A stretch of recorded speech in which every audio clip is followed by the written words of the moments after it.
हर हर महादेव भक्तों, जैसा कि आप सभी जानते हैं 17 अगस्त 2026 सोमवार को नागपंचमी पड़ रही है। आपको इस दिन चुपचाप इन 3 वृक्षों को छूकर आ जाना है।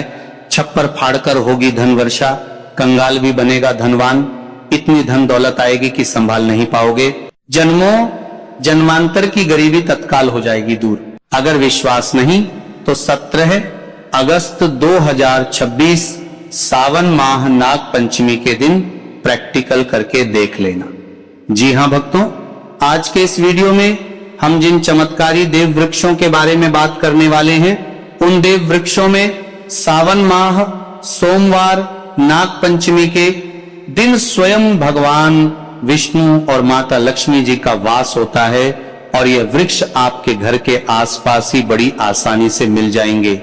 इन देव वृक्षों के बारे में स्वयं महादेव ने अपने प्रिय भक्त रावण को बताया है कि कोई भी व्यक्ति सही समय पर, सही मुहूर्त पर, सही क्रिया अनुसार 17 अगस्त 2026 सावन महानाग पंचमी के दिन इन देव वृक्ष को छूकर चुपचाप आ जाता है तो उसके घर में स्वयं महादेव की कृपा बरसती है और उसके जीवन में चल रही गरीबी, दुख, कष्ट सब समाप्त हो जाते हैं। जन्म जन्मांतर की गरीबी तत्काल दूर हो जाती है। आपका भाग्य 7वें आसमान पर होगा। जहां जहां भी जाओगे धन दौलत आपके पीछे पीछे आएगी। तो फिर आपसे एक छोटा सा अनुरोध है कि वीडियो को पूरा देखें, तभी लाभ की प्राप्ति हो सकती है। यदि आज आपने वीडियो को बीच बीच में देखा, काट काट कर देखा, तो जीवन में आपको कभी भी सफलता हासिल नहीं होगी और आप पूरे साल परेशान ही रहोगे। साथ ही भक्तों, इस वीडियो में हम आपको ऐसे पेड़ बताएंगे जिन्हें छूने मात्र से आपकी गरीबी तत्काल दूर हो जाएगी। जी हां भक्तों, मां लक्ष्मी की आप पर ऐसी कृपा होगी कि आने वाले समय में आप धनवान बन जाओगे। भक्तों, अगर आप 17 अगस्त सावन माह नाग पंचमी के दिन ये जो पेड़ हम आपको बताएंगे, उन पेड़ों को छूने मात्र से आपकी गरीबी दूर हो जाएगी। भक्तों, इस बार नाग पंचमी कई वर्षों बाद विशेष संयोग में आई है, तो जिन वृक्षों के बारे में हम आपको बताने वाले हैं, अगर आप उन्हें हमारे बताए अनुसार सही समय और शुभ मुहूर्त देखकर छू लेते हैं तो यकीन मानिए आपके जीवन में कुछ दिनों बाद धन की वर्षा होने लगेगी। फिर आपके जीवन में आपको उन्नति करने से कोई नहीं रोकेगा पाएगा। आपकी हर मनोकामना पूरी होगी, खुशियों से भर जाएगा आपका घर। यदि आप 17 अगस्त सावन माह नाग पंचमी के दिन इन देव वृक्षों को छू लेते हो तो तीनों देव ब्रह्मा विष्णु महेश का आपको आशीर्वाद मिल जाएगा। इसीलिए भक्तों, इस वीडियो को पूरा देख लीजिए। तो चलिए जानते हैं कि कौन से ऐसे पौधे हैं जिनको 17 अगस्त सोमवार नागपंचमी के दिन छूकर आ जाना है। लेकिन उससे पहले अगर आप इस चैनल पर नए हैं तो चैनल को सब्सक्राइब करके वीडियो को एक लाइक जरूर करें। साथ ही आप अपनी राशि या अपने शुभ नाम को कमेंट बॉक्स में जरूर डाल दें, क्योंकि हम आपकी राशि से जुड़ा भाग्य भी बताते हैं और भाग्य में चल रही परेशानियों को तत्काल दूर करने के लिए आसान से आसान उपाय भी बताते हैं। इसीलिए आप अपनी राशि कमेंट बॉक्स में जरूर डाल दें। तो भक्तों, उन चमत्कारी वृक्षों को बताने से पहले हम आपको 17 अगस्त सोमवार नाग पंचमी के बारे में जानकारी दे देते हैं। 17 अगस्त 2026 सोमवार को पड़ने वाली नाग पंचमी हिंदू धर्म का एक पवित्र त्योहार है। इस दिन नाग देवता और भगवान शिव की पूजा की जाती है। मान्यता है कि नागों की पूजा करने से सर्प भय दूर होता है, काल सर्प दोष से मुक्ति मिलती है और घर में सुख, शांति व रक्षा बनी रहती है। इस वर्ष सावन सोमवार का विशेष संयोग भी है। तो भक्तों, सबसे पहले तो आप सभी 17 अगस्त सोमवार नाग पंचमी के दिन इन पौधों को किसी भी समय यानी कि किसी भी टाइम आप छूकर आ सकते हो, उसमें कोई भी दिक्कत वाली बात नहीं है। चलिए अब हम आपका ज्यादा समय बर्बाद न करते हुए बताते हैं कि कौन कौन से पेड़ पौधे को छूना चाहिए। भक्तों, हमारे हिंदू धर्म में देवी माता रानी के अनेक स्वरूप कहे गए हैं, जिसमें वृक्षों को भीमा देवी के स्वरूप कहा जाता है। तो आज हम आप लोगों को ऐसे वृक्ष के बारे में बताएंगे जिनको छूना बेहद शुभकारी बताया गया है। 17 अगस्त सोमवार नाग पंचमी के दिन इनको छूने मात्र से शत्रु दोष, कर्ज दोष, गरीबी दोष सब समाप्त होते हैं। यह दिन भगवान विष्णु और माता लक्ष्मी को प्रसन्न करने के लिए सबसे उपयुक्त दिन माना जाता है। और इस पावन पर्व में कुछ ऐसे वृक्ष हैं जो कि देव वृक्ष कहे गए हैं। ये देवी के स्वरूप होते हैं, माता काली के स्वरूप होते हैं। और हमारे धर्म में पेड़ पौधे को देवी देवता मान करके हम इनकी पूजा करते हैं और हमें पूजा भी जरूर करनी चाहिए। विज्ञान भी कहता है पेड़ पौधे मनुष्यों को फ्री में प्राणवायु प्रदान करते हैं और पेड़ पौधे हमें ऑक्सीजन देते हैं और हमारे जो कार्बन डाइऑक्साइड होता है उसे ग्रहण करके सभी प्रकार की जितनी भी नकारात्मक चीजें होती हैं उसे अपने अंदर में स्वयं सोख लेता है और हमें ताजगी प्रदान करता है। और 17 अगस्त सोमवार नाग पंचमी के समय में कुछ ऐसे पेड़ पौधे हमारे धर्मशास्त्र में कहे गए हैं जिनको छूने मात्र से व्यक्ति के बंद किस्मत के ताले खुल जाते हैं, व्यक्ति का सौभाग्य चमक जाता है। हमारे शास्त्रों में पेड़ पौधों को बहुत ही गुणकारी कहा जाता है क्योंकि इनमें साक्षात देवताओं का वास होता है। अनेक बीमारियों का उपचार पेड़ पौधों में ही छुपा है। पेड़ पौधों में कई जड़ी बूटियां पाई जाती हैं और भगवान श्री कृष्ण ने गीता में स्वयं कहा है कि वृक्षों में मैं पीपल का वृक्ष हूं। पीपल के वृक्ष को वृक्षों का राजा कहा जाता है क्योंकि पीपल वृक्ष की जो आयु होती है सबसे ज्यादा होती है, सबसे अत्यधिक होती है। पीपल वृक्ष सर्वशक्तिमान होता है, पूजा पाठ में अत्यधिक इसका महत्व होता है। तो चलिए आज हम आप लोगों को छुए जाने वाले 17 अगस्त सोमवार नाग पंचमी के दिन वृक्ष के बारे में बताएंगे। तो कमेंट में हर हर महादेव अवश्य लिख दीजिए क्योंकि जब भगवान भोलेनाथ का नाम लिखा या बोला जाता है तो भगवान भोलेनाथ उस व्यक्ति से बहुत ही जल्दी प्रसन्न हो जाते हैं। भक्तों, हमारे धर्म शास्त्र में अनेक ऐसे वृक्ष हैं जिन्हें कल्याणकारी और मंगलकारी माना गया है। यह वृक्ष केवल पर्यावरण के लिए नहीं बल्कि हमारे जीवन के लिए भी बेहद महत्वपूर्ण होते हैं। खासकर अगर आप 17 अगस्त सोमवार नाग पंचमी के दिन इन वृक्षों को छूते हैं तो आपकी सारी परेशानियां, कष्ट, दुख और तकलीफें खत्म हो जाती हैं। इस दिन इन वृक्षों का असर कई गुना बढ़ जाता है। इस दिन शक्ति धरती लोक में आ जाती है और इस दिन हर वस्तु में प्राण और चेतना का संचार होता है। जब यह शक्ति पूरे ब्रह्मांड में फैली होती है तो जितने भी पेड़ पौधे, जीव जंतु और चल वस्तुएं हैं सब में शक्ति जागृत हो जाती है। इस विशेष समय में अगर आप देवी स्वरूप कहे गए पेड़ पौधों को जाकर छू लेते हैं तो आपके जीवन के सारे दुख, कष्ट, रोग और परेशानियां समाप्त हो जाती है। खासकर काल सर्प दोष, मंगल दोष, शनि दोष और राहु दोष जैसी समस्याएं तत्काल अपना असर छोड़ देती है और पूरी तरह समाज समाप्त हो जाती है। भक्तों, आज हम आपको 4 से 5 देव वृक्षों के बारे में बताने वाले हैं जिन्हें हमारे धर्म शास्त्र में बहुत महत्वपूर्ण माना गया है। ये चारों वृक्ष आपके जीवन में सुख, समृद्धि और खुशहाली लाने के लिए बेहद प्रभावशाली होते हैं।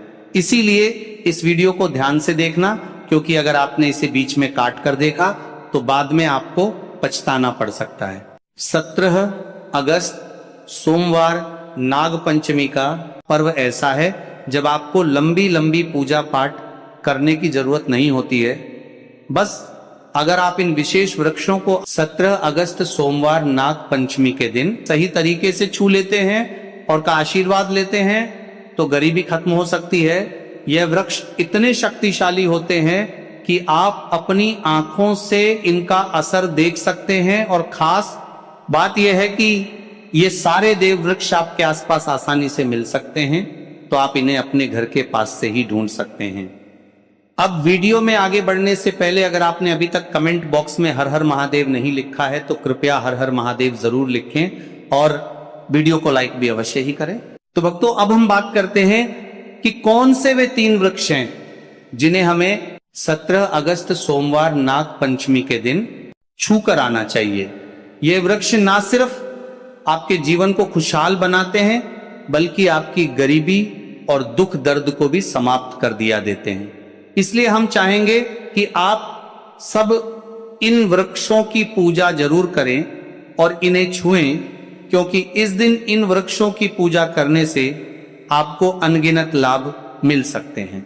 चलिए भक्तों, अब हम जानते हैं कि वे देव वृक्ष कौन से हैं जिन्हें छूने से हमारी गरीबी खत्म हो जाती है और जीवन में सुख समृद्धि का आगमन होता है।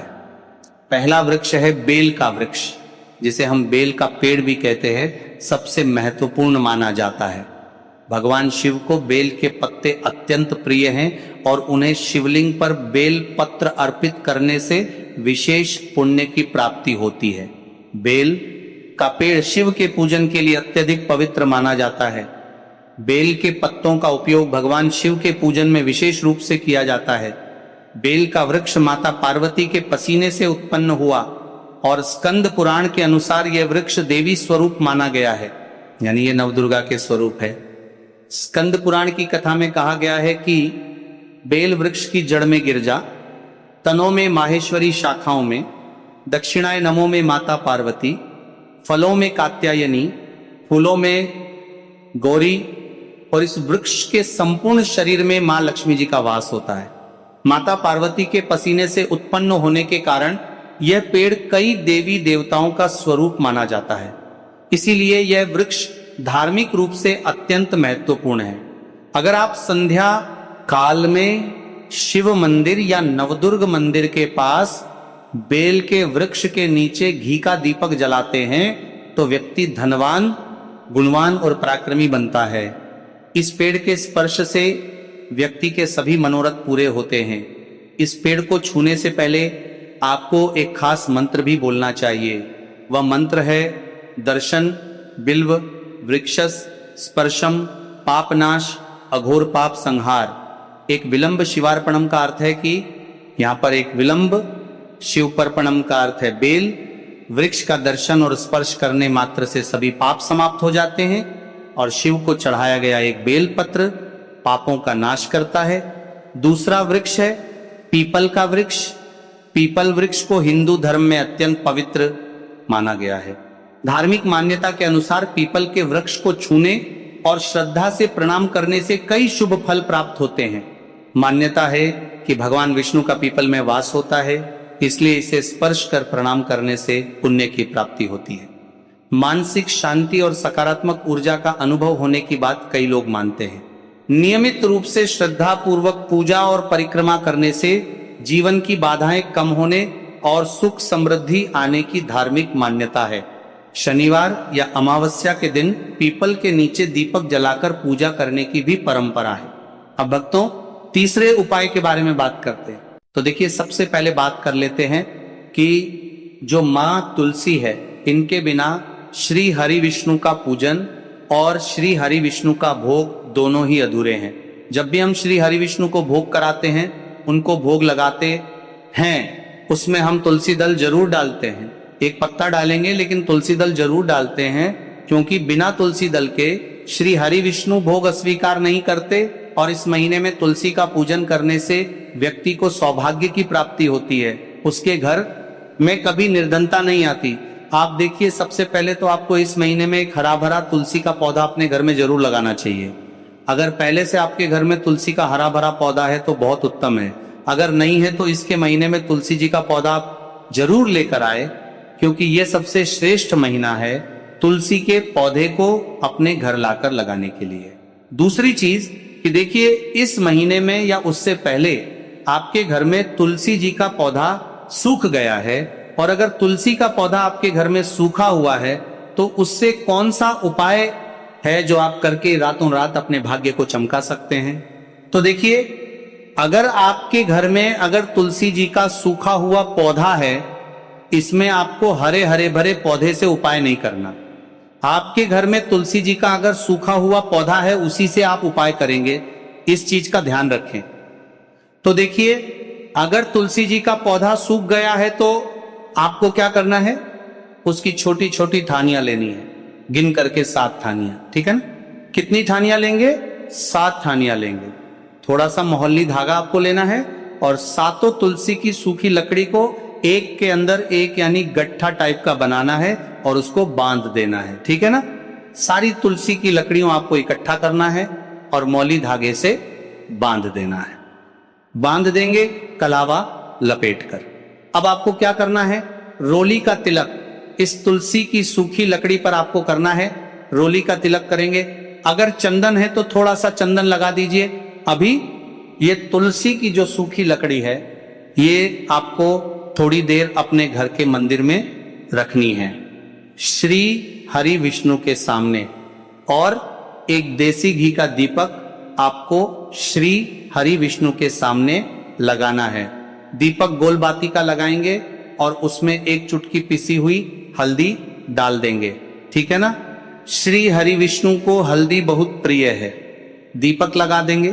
थोड़ी देर बाद जो तुलसी की लकड़ियां हैं उनको ऐसे ही रखा रहने देंगे, तिलक कर देंगे। अब थोड़ी देर बाद आपको क्या करना है, तुलसी की वो जो सूखी लकड़ियां आपने बांधी थी कलावे से, मोली धागे से, अब आपको उन्हें उठाना है। एक छोटे से लाल कपड़े में आप इसको रख लीजिए। ठीक है ना। लाल कपड़े में रख लीजिए, पीला कपड़ा हो तो पीले कपड़े में रख लीजिए। रखने के बाद आपको क्या करना है, इसकी पोटली टाइप की बना देनी है। धागे से लपेटकर मौली धागे से ही पोटली बना लीजिए, आराम से बन जाती है। अब इस पोटली को आपको कहां रखना है, इसे आपको अपने घर के मुख्य द्वार पे टांगना है। ठीक है ना। अंदर की तरफ, बाहर की तरफ नहीं, अंदर की तरफ मुख्य द्वार पर अंदर की तरफ टांग दीजिए और मां लक्ष्मी का ध्यान करिए, श्री हरि विष्णु का ध्यान करिए। उनसे प्रार्थना करिए कि हे धन की देवी मां लक्ष्मी, आप मेरे घर में पधारिए और अपनी कृपा मुझ पर बरसाइए। इस तरह से आपको प्रार्थना करनी है और मंत्र बोलना है। ओम नमो भगवते वासुदेवाय नमः 11 बार यह मंत्र बोलना है। एक दीपक आपको जिस दिन भी उपाय कर रहे हैं अपने घर के मुख्य द्वार पर प्रज्वलित करना है। चौमुखी दीपक यानी 4 बाती का दीपक लगाएंगे और थोड़ी सी हल्दी उस दीपक में भी डाल देंगे। मुख्य द्वार पर दीपक बाहर की तरफ लगाना है सीधे हाथ पर। ठीक है ना। ये उपाय आप करिए और देखिए कि कैसे आप महाकरोड़पति बनते हैं, कैसे आपके पास पैसा आता है और कैसे आपके पास पैसा रुकता है। तो ये वही उपाय है जो रातों रात आपके भाग्य को चमकाएगा और आपको महाधनी बनाएगा।